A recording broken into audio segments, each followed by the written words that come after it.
ಕರ್ನಾಟಕದಿಂದ ಬೆಳಗಾವಿ ಮಾರ್ಗವಾಗಿ ಚಿಕ್ಕೋಡಿಯಿಂದ 39 kilometre, ಈಚಲಕರಂಜಿಯಿಂದ 13 kilometre ಹಾಗೂ ಕೊಲ್ಲಾಪುರದಿಂದ 39 ಕಿಲೋಮೀಟರ್ ದೂರದಲ್ಲಿದೆ ಅತಿಶಯ ಶ್ರೀ ಕ್ಷೇತ್ರ ನಾಂದಡಿ ಹಾಗೂ ಅಲ್ಲಿನ ಜೈನ ಮಠ.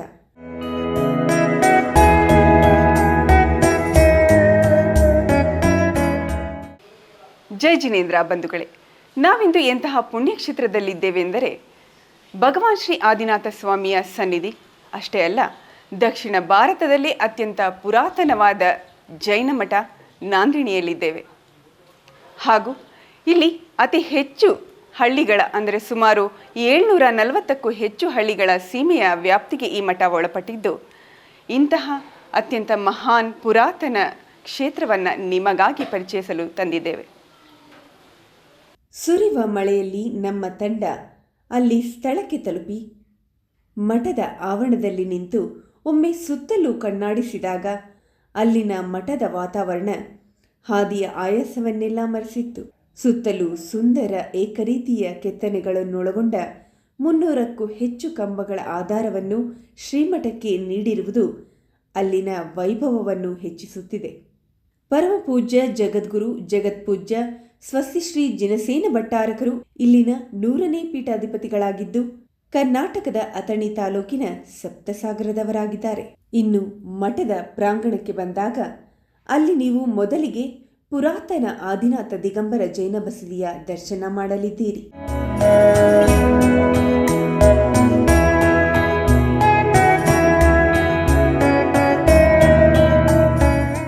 10ನೇ ಶತಮಾನಕ್ಕೆ ಸೇರಿದ ಈ ಜಿನಾಲಯದ ಮೂಲಮೂರ್ತಿ ಪಚ್ಚೆಯ ಆದಿನಾಥ ಸ್ವಾಮಿಯನ್ನು ಕಂಡಾಗಲೇ ಮೂರ್ತಿಯ ಪ್ರಾಚೀನತೆಯ ಅರಿವಾಗುತ್ತದೆ. ಕಾಯೋತ್ಸರ್ಗ ಭಂಗಿಯಲ್ಲಿರುವ ಬಿಂಬದ ಸುತ್ತಲಿನ ಪ್ರಭಾವಳಿ ಸುಂದರ ಕೆತ್ತನೆಯಿಂದ ಕೂಡಿದ್ದು ಮೂರ್ತಿ ಚಿಕ್ಕದಾಗಿದ್ದರೂ ಕೂಡ ಬಹಳ ಆಕರ್ಷಣೀಯವಾಗಿದೆ. ತೀರ್ಥಂಕರರ, ಬಾಹುಬಲಿ ಭಗವಂತರ ಹಾಗೂ ಚಕ್ರೇಶ್ವರಿ ಅಮ್ಮನವರ, ಜ್ವಾಲಮಾಲಿನಿ ದೇವಿ ಹಾಗೂ ಪದ್ಮಾವತಿ ದೇವಿಯರ ಪಂಚಧಾತುವಿನ ವಿಗ್ರಹವನ್ನು ನೀವು ಕಾಣಬಹುದು. ಬಸದಿಯ ನವರಂಗದಲ್ಲಿ 4 ಕಂಬಗಳಿದ್ದು ವಿಶಾಲವಾಗಿದೆ ಮತ್ತು ಮುಂಭಾಗದಲ್ಲಿ ವಿಶಾಲವಾದ ಎತ್ತರದ ಜಗುಲಿ ಅಂದರೆ ವೇದಿಕೆ ಇದೆ. ಶಿಖರವನ್ನು ಹೊಸದಾಗಿ ಅಮೃತ ಶಿಲೆಯಿಂದ ನಿರ್ಮಿಸಲಾಗಿದೆ. ಮುಂಭಾಗದಲ್ಲಿ ಎತ್ತರದ ಮಾನಸ್ತಂಭವಿದ್ದು ಕಪ್ಪು ಕಲ್ಲಿನದ್ದಾಗಿದೆ. ಮಾನಸ್ತಂಭ ಅಷ್ಟೇ ಅಲ್ಲದೆ ಈ ಭಾಗದ ಬಹುಪಾಲು ಬಸದಿಗಳ ಗೋಡೆಗಳು ಕೂಡ ಕಪ್ಪು ಕಲ್ಲಿನಿಂದ ನಿರ್ಮಿತವಾಗಿದೆ.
ಮಾನಸ್ತಂಭದ ಪಕ್ಕದಲ್ಲಿಯೇ ಮತ್ತೊಂದು ಆದಿನಾಥ ಜಿನಾಲಯವಿದ್ದು 1894ರಲ್ಲಿ ನಿರ್ಮಿಸಲಾದ ಈ ಜಿನಮಂದಿರದ ಮೂಲಮೂರ್ತಿ ಕಪ್ಪು ಶಿಲೆಯ ಪದ್ಮಾಸನ ಭಂಗಿಯಲ್ಲಿರುವ ಸುಂದರ ಆದಿನಾಥ ಭಗವಂತರ ಬೃಹತ್ ಮೂರ್ತಿ. ಇದೇ ಆವರಣದ ಮಂಟಪದಲ್ಲಿ ಪದ್ಮಾವತಿ ದೇವಿ ವಿಗ್ರಹ ಪ್ರತಿಷ್ಠಾಪಿಸಲಾಗಿದೆ.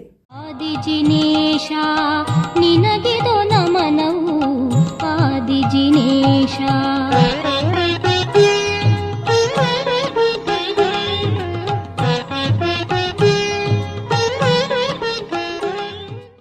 ಮಠ ಹಾಗೂ ಆದಿನಾಥ ಜಿನಾಲಯ ದರ್ಶನ ಪಡೆದು ಸುಮಾರು 2 ಕಿಲೋಮೀಟರ್ ದೂರ ಸಾಗಿದರೆ ಸಿಗುವುದೇ ವೃಷಭಾಂಚಲ. ಇಲ್ಲಿನ ವಿಶಾಲವಾದ ಪ್ರಾಂಗಣದಲ್ಲಿ 31 ಅಡಿ ಎತ್ತರದ ವೃಷಭನಾಥ ವಿಗ್ರಹವಿದ್ದು, ವಿಗ್ರಹದ ಸುತ್ತ 24 ತೀರ್ಥಂಕರರ ಚರಣ ಪಾದುಕೆಗಳು ಇರುವ ಮಂಟಪಗಳನ್ನು ನಿರ್ಮಿಸಲಾಗಿದೆ.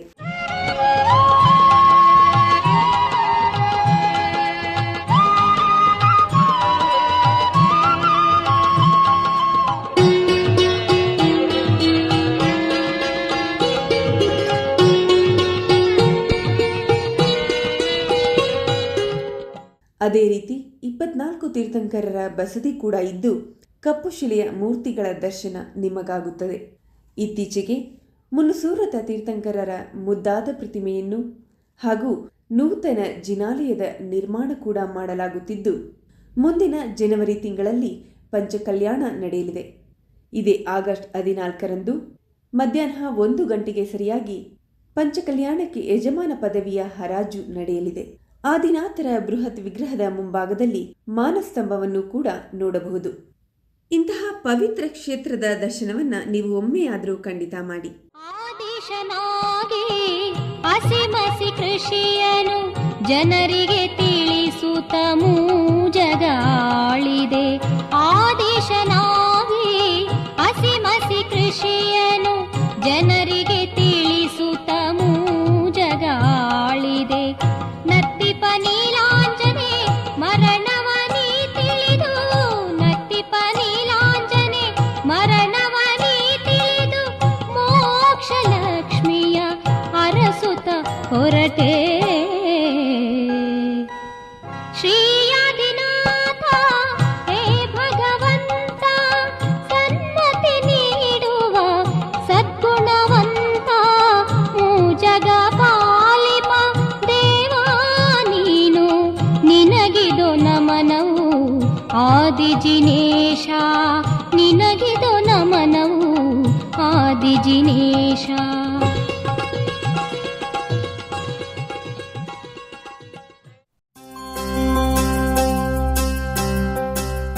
ಧರ್ಮಸ್ನೇ ಬಂದು ಆತ್ಮನ ನಾದನಿ ಮಠ ಅತಿ ಪ್ರಾಚೀನ ಜಿನ ಮಠ ಅಂತ ಅತ್ಯಂತ ಭಾರತದಲ್ಲೇ ಎಲ್ಲರಿಗೂ ಈ ಮಠದ ಬಗ್ಗೆ ಗುರ್ತದೆ. ಈ ಮಠದಲ್ಲೇ 743 ಹಳ್ಳಿದ ಸಂಬಂಧ ಇದ್ದಂಥ ಈ ಮಠದಲ್ಲೇ ಆದಿನಾಥ ಸ್ವಾಮಿಯವರು ಅತಿ ಪ್ರಾಚೀನ ಜಿನ ಮಂದಿರದೆ, ಜಿನ ಚೈತ್ಯಾಲಯದೆ. ಅದೇ ಈ ಮಠದಲ್ಲೇ ಪೂಜ್ಯರು ಚಾತುರ್ಮಾಸ ಮಾಡಿ ಅಧ್ಯಾತ್ಮ ಗಂಗಾವನ್ನು ಹಾರಿಸ್ತಾ ಇದ್ದಾರೆ. ಓಂ ನಮಃ.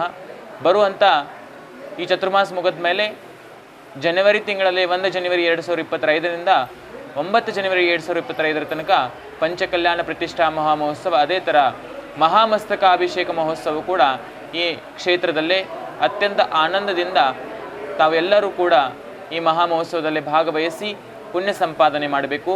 ಈ ಮಹಾಮಹೋತ್ಸವ ಮತ್ತು ಚತುರ್ಮಾಸದಲ್ಲಿ ಆದಂಥ ಕಾರ್ಯಕ್ರಮದ ಪ್ರಚಾರ ಪ್ರಸಾರ ಜ್ವಾಲಾಮಾಲಾ ಚಾನೆಲ್ದವರು ಅತ್ಯಂತ ಒಳ್ಳೆಯ ರೀತಿಯಿಂದ ಮಾಡ್ತಾ ಇದ್ದಾರೆ. ಅವ್ರಿಗೆ ತುಂಬ ಆಶೀರ್ವಾದ ಇದೆ. ಮತ್ತು ಚಂದನ ಟಿವಿ ಮೇಲೆ ಇದರ ಪ್ರಸಾರಣೆ ಆಗುತ್ತೆ, ಅವ್ರಿಗೂ ಕೂಡ ಆಶೀರ್ವಾದ ಇದೆ. ಈಗ ಮದುವೆ ಮತ್ತು ಶುಭ ಕಾರ್ಯಗಳ ಖರ್ಚಿನಲ್ಲಿ ಭಾರಿ ಉಳಿತಾಯ. ಹಜಾರೆ ಟೆಕ್ಸ್ಟೈಲ್ಸ್ ನಲ್ಲಿ ಮದುವೆ ಜವಳಿ ಈಗ ಹಿಂದೆಂದಿಗಿಂತಲೂ ಕಡಿಮೆ ಬೆಲೆ. ಭೇಟಿ ಕೊಡಿ ಹಜಾರೆ ಟೆಕ್ಸ್ಟೈಲ್ಸ್, ನವಕವಿ, ಬಾಗಲಕೋಟೆ ಜಿಲ್ಲೆ. ಇಂತಹ ಅದ್ಭುತ ಕಾರ್ಯಕ್ರಮಗಳ ವೀಕ್ಷಣೆಗಾಗಿ ವೀಕ್ಷಿಸುತ್ತೀರಿ ಜ್ವಾಲಾಮಾಲಾ.ನ್ಯೂಸ್ ಹಾಗೂ ಮರೆಯದೆ ಸಬ್ಸ್ಕ್ರೈಬ್ ಆಗಿ ಜ್ವಾಲಾಮಾಲಾ ನ್ಯೂಸ್ ಯೂಟ್ಯೂಬ್ ಚಾನಲ್.